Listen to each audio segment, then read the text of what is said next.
Hechos capítulo 10. Hechos 10.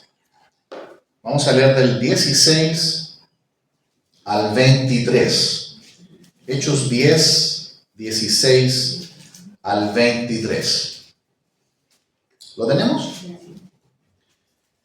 Leamos juntos. Versículo 16. Dice así: Esto se hizo 3 veces y aquel lienzo volvió a ser recogido en el cielo.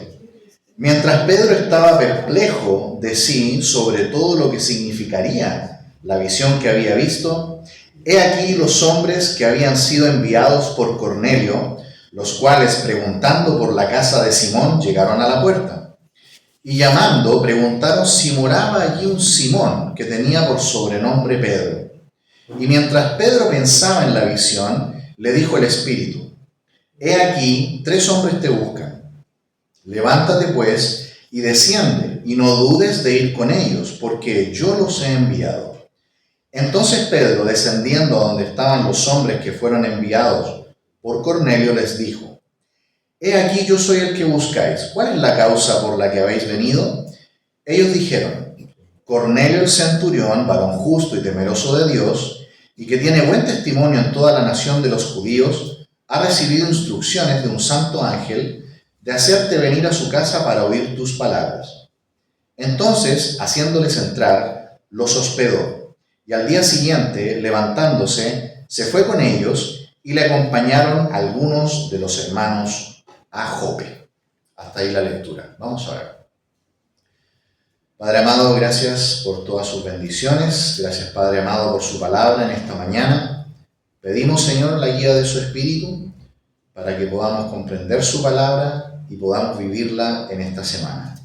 Señor, gracias por todos mis hermanos que han llegado en el día de hoy. Bendíganos, Señor, y enséñanos por medio de su palabra. Lo pedimos todo en el nombre de Jesús. Amén. Muy bien, queridos hermanos. En esta mañana vamos a ver que el Señor está tratando en la vida del apóstol Pedro. El Señor sigue tratando en la vida del apóstol Pedro. Recordemos quién era Pedro. Antes de conocer a Jesús, Pedro no solamente era un pescador. Pedro también pertenecía a un grupo llamado los celotes. Y los celotes eran un grupo que estaban en contra del Imperio Romano. Era un grupo que cuando podían ver a un soldado romano solo, iban, lo atacaban, lo mataban y lo dejaban ahí, salían arrancando. Eran un grupo patriota por el pueblo de Israel y estaban en contra del Imperio Romano que los dominaba en aquel tiempo. Pero un día Pedro conoció a Jesús. ¿Jesús qué le dijo? Pedro, te haré pescador de hombres. Te haré pescador de hombres. Y con el tiempo Pedro entendió que Jesús era el Mesías prometido, era el Cristo prometido, el Salvador del mundo, y que el Señor Jesús lo estaba llamando a él a ser parte de este grupo especial, el grupo de los apóstoles.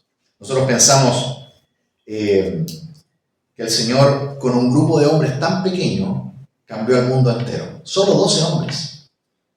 Por eso, hermanos, nunca pensemos, nosotros somos una iglesia pequeña, ¿qué vamos a hacer en una ciudad tan grande como esta? No, hermanos amados, si usted se pone a pensar, ¿cuántas personas contacta usted diariamente, semanalmente? ¿Con cuántas personas usted se conversa diariamente? Si usted se pone a pensar, nosotros tocamos a muchas personas y multipliquémonos por cada uno de los que estamos acá. Nosotros llegamos a muchas personas y esas personas a otras personas y a otras personas. Y además hay más iglesias del Señor que también hacen el trabajo de hablar de Cristo a otros. Así que nunca pensemos, que somos poquitos. No, hermanos, somos muchos. Nosotros alcanzamos, por la gracia de Dios, a muchas personas. El Señor lo hizo con solo 12 hombres. Y uno de ellos era Pedro. Pedro, muchos dicen que era un hombre un poco brusco, un poco violento, ¿cierto? Por sus actitudes, por ser un pescador, pero sobre todo porque era parte de este grupo llamado los celotes. Y como buen judío, ustedes saben que los judíos desde el Antiguo Testamento, el Señor les dio algunas reglas, algunas leyes, como por ejemplo las reglas dietéticas, las reglas de la comida. Lo vimos en Levítico capítulo 23, la semana pasada. Tenían prohibido comer cierto tipo de animales. Por ejemplo, comer carne de cerdo y todo tipo de aves carroñeras, todo tipo de moluscos y peces que no tuvieran aletas o escamas, como el congrio, por ejemplo. Y un montón de animales más. Estos animales en la Escritura son llamados inmundos, pero no en el sentido de que Dios haya creado algo malo. Porque recuerdan cuando hemos estudiado en el libro de Génesis, todo lo que creó Dios es bueno, en gran manera, todo es bueno. Simplemente Dios quiso limitar la dieta del pueblo de Israel para diferenciarlos de los demás pueblos del mundo. Esto lo podemos ver, por ejemplo, cuando el profeta Daniel, recuerdan que Daniel, siendo muy jovencito, siendo un niño, fue llevado como esclavo a Babilonia, y en Babilonia les obligaron a comer la comida del rey. ¿Y qué dijo Daniel y sus amigos?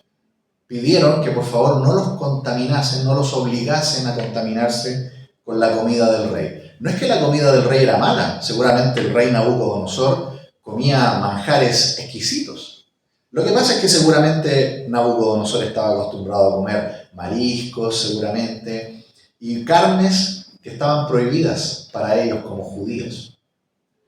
Por lo tanto, Pedro tenía todos estos prejuicios previos cuando el Señor le mostró la visión que vimos el domingo pasado, ahí en los versículos anteriores. El Señor le mostró un lienzo lleno de animales impuros o animales inmundos. Y el Señor le dice a Pedro, mata y come. ¿Y cuál fue la respuesta de Pedro? Fíjense, versículo 14, aquí mismo de Hechos 10. Entonces Pedro dijo, Señor, no, porque ninguna cosa común o inmunda he comido jamás. Volvió la voz a él la segunda vez, lo que Dios limpió, no lo llames tú común. El Señor está trabajando en la vida de Pedro, porque el propósito del Señor es mostrarle a Pedro que el pueblo de Israel no es el pueblo escogido, exclusivo, único, al cual Dios quiere hablar y salvar. El Señor Jesucristo vino al mundo a salvar ¿a cuántas personas? ¿Solo al pueblo de Israel? ¿Solo al pueblo escogido? ¿A cuántos? A todo el mundo. El Señor quiere salvar a todo el mundo, y en ese tiempo el pueblo de Israel todavía estaba muy cerrado. Ellos sentían que era el único pueblo, el pueblo escogido, al cual solamente Dios le ha hablado. Pero el Señor empieza a trabajar en Pedro, primero mostrándole que él se olvide de toda esa religiosidad que él andaba cargando. Y el tema de la comida era un tema muy importante para el pueblo de Israel. De hecho, hasta el día de hoy, no sé si usted ha visto que a veces en los supermercados hay unos productos que dicen kosher. ¿Ha visto esa palabra? Y aparece la estrella de David. Esta comida es kosher. Kosher significa la comida pura que comen ellos, ¿no? En algún supermercado usted lo puede ver. Pregunte la próxima vez que vaya al Jumbo, por ejemplo, ¿dónde hay productos kosher? Y le van a decir, mire, y usted lo va a ver y está indicado ahí. Porque eso está vigilado por un rabino, bajo estrictas normas, porque el pueblo de Israel, en cuanto a animales y verduras, no comen cualquier cosa. Hasta el día de hoy tienen esta religiosidad. Cuando el Señor Jesucristo vino y murió en la cruz, ¿qué pasó con todas las reglas religiosas del Antiguo Testamento? ¿Cómo quedaron? Abolidas, anuladas. Pero Pedro sigue siendo muy religioso, al punto de que el mismo Jesús le dice a Pedro, Pedro, come nomás, no pasa nada. ¿Y cuál fue la respuesta de Pedro? No, Señor, yo jamás he comido algo inmundo. Y 3 veces se lo tiene que decir el Señor, y las 3 veces Pedro se negó. Imagínense. Así de religioso era Pedro, que no quiso comer, aunque el Señor mismo le dijo que lo hiciera. El Señor está trabajando en Pedro para que él deje toda esa religiosidad que lo impide a él crecer espiritualmente. Y hermanos, hay muchas cosas a veces religiosas, legalistas, tradiciones que nosotros a veces tenemos, que ¿sabe qué? Nos impiden crecer, nos impiden avanzar en nuestra vida espiritual. En el caso de Pedro, eran sus tradiciones judaicas, muy arraigadas. Un ejemplo positivo de esto lo podemos ver en el apóstol Pablo. El apóstol Pablo entendió bien esto. Recuerdan que Pablo estuvo 1 año y medio en Corinto, trabajando, predicando, y estableció una iglesia ahí. Y cuando estableció la iglesia, él se fue y dejó la iglesia formada. Pero usted, si mira el mapa en su Biblia, Corinto es un puerto en Grecia, donde llegaba todo tipo de gente, embarcaciones, y era una ciudad muy pagana, muy idólatra y muy inmoral. Y se celebraban cultos paganos a dioses paganos, y se sacrificaban animales a este dios.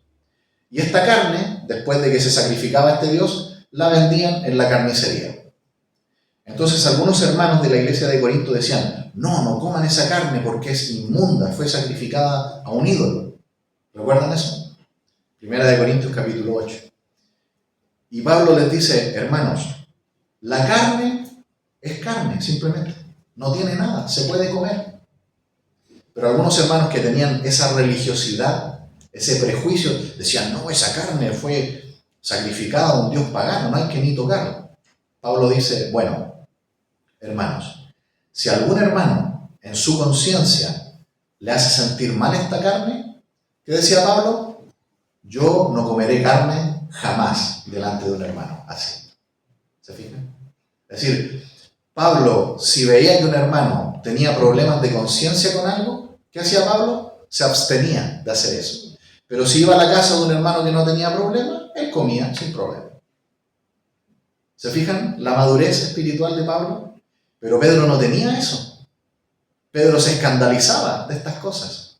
Y el Señor está trabajando en Pedro para que él deje atrás todos esos ritos religiosos.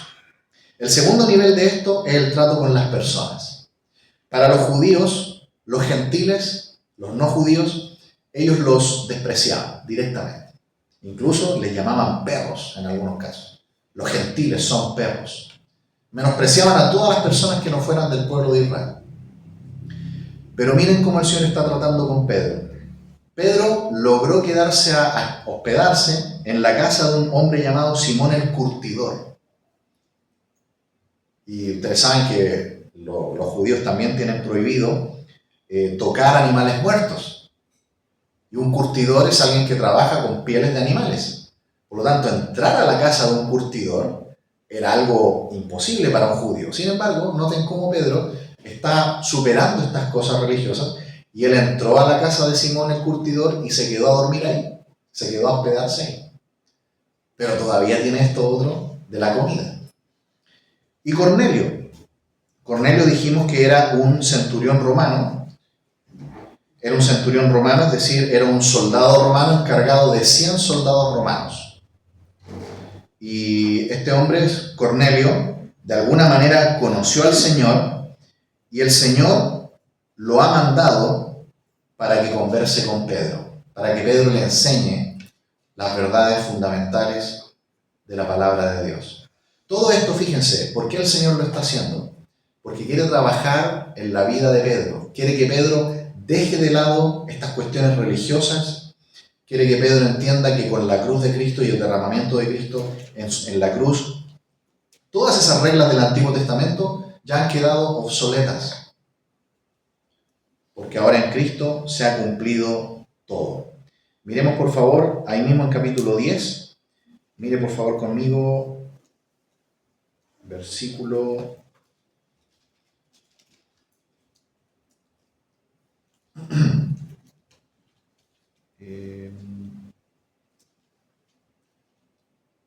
34. Ahí al ladito, Hechos 10, 34. Más adelante Pedro va a entender lo que el Señor le quiere mostrar. Y es esto, versículo 34, dice: entonces Pedro, abriendo la boca, dijo: en verdad comprendo que Dios no hace excepción de personas, sino que en toda nación se agrada del que le teme y hace justicia. Ahí está la lección que el Señor quiere que Pedro entienda. Que él tiene que dejar toda esa religiosidad, que ahora hay un nuevo plan de Dios que se llama la iglesia, ya no es más Israel y el judaísmo, ahora es la iglesia de Cristo, y ahora todas esas cosas religiosas tienen que quedar atrás, y la iglesia es para todos, no solamente para el pueblo de Israel, para todo el mundo. Y hermano, usted ve que hoy día hay iglesias cristianas hasta en los lugares más extraordinarios, incluso en lugares donde hay tremenda persecución. Usted ha visto en la actualidad que en países africanos ha habido una tremenda masacre de cristianos, y ahí hay iglesias cristianas, sin importar la persecución que ellos están sufriendo, porque la iglesia no es una obra del hombre, la iglesia es una obra de Dios. La iglesia no es una organización humana como un club deportivo o una sede social. La iglesia es un organismo espiritual conformado por creyentes en Cristo y que están unidos espiritualmente con Él. Versículo 17 entonces, Pedro dice, versículo 17 aquí de Hechos 10, mientras Pedro estaba perplejo dentro de sí sobre lo que significaría la visión que había visto, he aquí los hombres que habían sido enviados por Cornelio, los cuales preguntando por la casa de Simón, llegaron a la puerta. Y llamando, preguntaron si moraba allí un Simón, que tenía por sobrenombre Pedro. Y mientras Pedro pensaba en la visión, le dijo el Espíritu, he aquí 3 hombres te buscan. Hermanos, es muy importante que entendamos que el libro de los Hechos es un puente entre el Antiguo Testamento, los 4 evangelios y las cartas del Nuevo Testamento. Muchas de las cosas que ocurren aquí en el libro de Hechos son justo el momento bisagra de la historia entre el Antiguo Testamento y la iglesia, entre el trato de Dios con Israel y ahora el nuevo trato de Dios con la iglesia. Por eso que, por ejemplo, vemos que Dios le habla, por ejemplo, a Pedro con un sueño. Dios hoy día, ¿cómo nos habla? ¿A través de qué cosa? A través de la Escritura, a través de la Biblia. Los primeros cristianos, la iglesia primitiva, no tenían la Biblia completa. Ellos no tenían el Nuevo Testamento. Ellos tenían solo el Antiguo Testamento. Por lo tanto, providencialmente, por eso que el Señor permitió que hubieran milagros, los apóstoles podían hacer milagros, sanidades, vimos la resurrección de Tabita, recuerdan en los versículos anteriores. Todas esas cosas las hacían porque el libro de Hechos nos narra los primeros años de cuando nació la iglesia primitiva. Y Dios permitió estos sueños, visiones, milagros, para mostrar que la iglesia que había nacido era una obra de Dios y no de los hombres. Por eso que hoy día, queridos hermanos, yo les invito a no buscar milagros, a no buscar visiones. Saben que el Señor nos ha dejado algo mucho mejor, su palabra, la Biblia, completa, de Génesis a Apocalipsis. Aquí usted puede encontrar todo lo que necesita. Recuerden lo que dijo Pablo, andemos por fe, no por vista. ¿Quiénes piden visiones? ¿Quiénes piden milagros? El que no cree, el incrédulo. Pero el que anda por fe, le basta solo lo que dice Dios directamente. Así que creamos con toda confianza en lo que dice Dios. Pero aquí noten que en este régimen inicial de la iglesia, el Señor le habla directamente a Pedro por medio del Espíritu Santo. Y le avisa, Pedro, vienen 3 hombres a verte, porque vengo a enseñarte para que dejes tu religiosidad, para que aprendas que la iglesia no es solamente para ustedes, el pueblo de Israel, es para todo el mundo. Y le permite también ver este sueño, esta visión de los animales inmundos, para enseñarle. Pero ahora, hermanos amados, no busquemos milagros, no busquemos visiones, no busquemos interpretaciones de sueños. Me recuerdo un profesor del Instituto Bíblico nos decía, hermanos, los sueños son, decía. Confíen en la Biblia. La palabra de Dios es lo más seguro. Sobre todo ahora, pero en ese tiempo, providencialmente, el Señor permitió este tipo de cosas. Levántate, versículo 20, pues, y desciende y no dudes de ir con ellos, porque yo los he enviado. Entonces Pedro, descendiendo a donde estaban los hombres que fueron enviados por Cornelio, les dijo, he aquí, yo soy el que buscáis. ¿Cuál es la causa por la que habéis venido? Ellos dijeron, Cornelio el centurión, varón justo y temeroso de Dios, y que tiene buen testimonio en toda la nación de los judíos, ha recibido instrucciones de un santo ángel de hacerte venir a su casa para oír tus palabras. Noten, hermanos, el contraste nuevamente entre Cornelio y Pedro. Cornelio es un romano, un pagano, toda la vida fue un soldado, Y de repente conoció a Jesús, conoció de Dios. Y cuando el ángel se le apareció y le habló, ¿qué hizo Cornelio? De inmediato obedeció. Pero miren Pedro. Pedro fue educado desde niño en la palabra de Dios, un judío que conocía bien la palabra de Dios. Y cuando Jesús mismo le habla y le dice a Pedro, Pedro, ¿haz esto? ¿Cuál fue la respuesta de Pedro? No. ¿Notan la diferencia? Cornelio, que tiene poca luz, tiene poco conocimiento, sin embargo es obediente de inmediato. Y no al Señor directamente, a un ángel del Señor. Pedro, que conoce bien las cosas, le habla a Jesús directamente y a Jesús le dice que no. Noten, queridos hermanos, que la religiosidad es un gran peligro que nos puede hacer estancarnos, retroceder en nuestra vida espiritual y no permitir que el Señor haga su perfecto y completa obra en nosotros. Así que, como decimos, el Señor le está sacando punta, le está sacando filo a Pedro, que él entienda estas cosas, que él vea la diferencia. Mira Cornelio, es un romano, un recién convertido, y es más obediente que tú. Versículo 23. Entonces, haciéndoles entrar, los hospedó, y al día siguiente, levantándose, se fue con ellos, y le acompañaron algunos de los hermanos a Jope. Queridos hermanos, ¿el apóstol Pedro habrá comprendido, habrá entendido, habrá captado la lección? ¿Sí o no? Vamos al capítulo 15, para terminar. Capítulo 15, versículo 1. Han pasado unos pocos años y mire lo que pasó. Hechos 15:1. Por favor, ¿alguien que lo pueda leer en voz alta, fuerte? Hechos 15:1. Entonces algunos que venían de Judea enseñaban a los hermanos: si no os circuncidáis conforme al rito de Moisés, no podéis ser salvos. Muy bien. ¿Qué pasó? Han pasado poquitos años. Y hay un grupo, de entre los cuales está Pedro, ahora lo vamos a comprobar, que están enseñando que tú, para poder ser salvo e ir al cielo, además de recibir a Cristo, también tienes que guardar elementos de la ley judía. ¿Es eso correcto? Es totalmente incorrecto. Dice que enseñaban a los hermanos: si no os circuncidáis conforme al rito de Moisés, no podéis ser salvos. Eso es una falsa doctrina, es una herejía. ¿Cómo es salvo un ser humano, un pecador cualquiera como nosotros? Nosotros hemos sido salvos solamente por creer en el Señor Jesucristo, en su persona y obra en la cruz. Eso es lo único que necesita el ser humano para ser perdonado, justificado, limpiado y adoptado en la familia de Dios. Nada más. No necesita guardar reglas religiosas, ni como dice acá, guardar el rito de la circuncisión, nada de eso. Sin embargo, hay un grupo que está enseñándole a los gentiles que ustedes, para ser salvos y ser parte de la iglesia, aparte de recibir a Cristo, también tienen que guardar la circuncisión.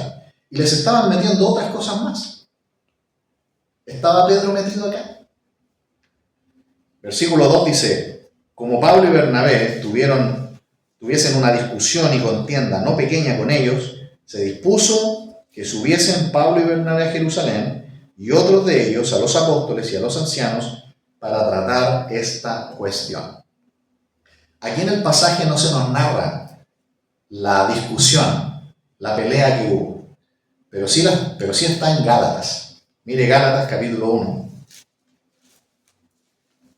Avancemos un poquito a la epístola a los Gálatas. Pablo no se guarda nada y nos va a contar lo que pasó en esa verdadera pelea que hubo. Gálatas capítulo 2, versículo 11.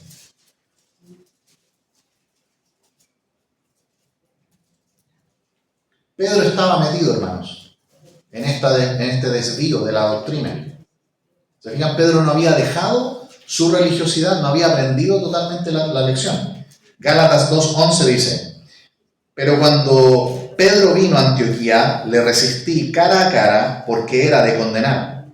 Pues antes que viniesen algunos de parte de Jacobo, comía con los gentiles, pero después que vinieron se retraía y se apartaba porque tenía miedo de los de la circuncisión.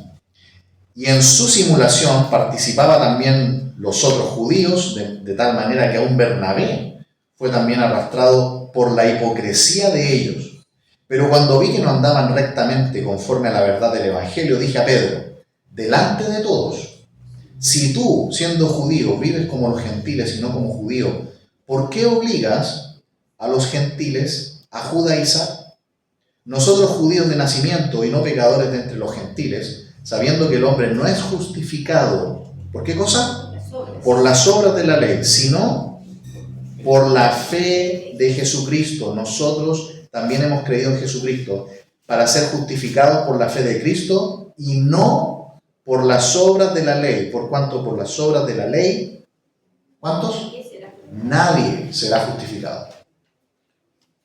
Hermanos, esto debió ser una discusión tremenda, porque dice que no estaban los dos solos. Pablo le habló delante de todos los hermanos y lo corrige, ¿se fijan? Lo corrige, le dice, Pedro, ¿cómo tú estás guardando la ley, enseñándole a las personas que para ir al cielo, aparte de recibir a Cristo, tienen que guardar la ley judía? ¿Habrá comprendido, queridos hermanos, el apóstol Pedro ahora sí la lección? ¿Sí o no? Terminemos en esta mañana con Segunda de Pedro. Segunda de Pedro, capítulo 3. Ya han pasado algunos años desde esa discusión y el apóstol Pedro ya ha escrito 2 cartas donde se nota que el Señor ya corrigió su manera de pensar, que Pedro por fin ha dejado toda esta religiosidad que le impide ver claramente que la salvación es solo por gracia, por medio de la fe, que no hay que agregar nada. Queridos hermanos, ustedes saben que en el romanismo católico, en la Iglesia Católica Romana, ellos piensan que Pedro fue el primer papa, y como papa, Pedro es perfecto, no puede tener ningún error. Ellos dicen que el papa cuando habla ex cátedra, es decir, perfección total. Bueno, aquí queda eliminada esa doctrina, porque Pedro aquí estaba predicando error, y por años estuvo predicando errores, y estaba equivocado. Así que no hay que creer en esa doctrina católica romana. La única cabeza de la iglesia es Cristo, y no ningún hombre, ningún papa, ningún hombre. Solamente el Señor Jesucristo. Y miren cómo Pedro aquí lo explica. Segunda de Pedro, la carta más cortita, capítulo 3, versículo 15. Fíjense cómo Pedro finalmente sí entendió y se retractó y por fin aprendió que tenía que desligarse de la religiosidad y que la salvación es para todos y solo por fe. Versículo 15 dice, y tened entendido que la paciencia de nuestro Señor es para salvación, como también nuestro amado hermano Pablo, según la sabiduría que le ha sido dada, os ha escrito. Detengamos un momento ahí. ¿Cómo le llama Pablo? Le dice el apóstol Pablo. No, ¿cómo le llama? Amado hermano Pablo le llama. ¿Notan? Si alguna vez tuvieron una discusión fuerte y pelearon, claramente están reconciliados. Pedro entendió su error, cambió y le llama amado hermano Pablo. Verso 16. Casi en todas sus epístolas, hablando en ellas estas cosas, entre las cuales hay algunas difíciles de entender, las cuales, ¿quiénes? Los indoctos e inconstantes tuercen, como también las otras escrituras para su propia perdición. Así que vosotros, oh amados, sabiéndolo de antemano, guardaos, no sea que, arrastrados por el error de los inicuos, caigáis de vuestra firmeza. Antes bien, crecer en la gracia y el conocimiento de nuestro Señor Jesucristo y Salvador Jesucristo. A Él sea gloria ahora y hasta el día de la eternidad. Amén. Pablo corrigió a Pedro y noten, Pedro entendió. Cuando nosotros seguimos con cosas religiosas, cuando nosotros seguimos guardando elementos, ¿cierto? Tradiciones que nos impiden crecer, dice, los indoctos e inconstantes. En primer lugar, ser indocto. ¿Qué significa ser indocto? no conocer, no saber. Por eso que Pedro dice, crezcan en la gracia y el conocimiento de nuestro Señor Jesucristo.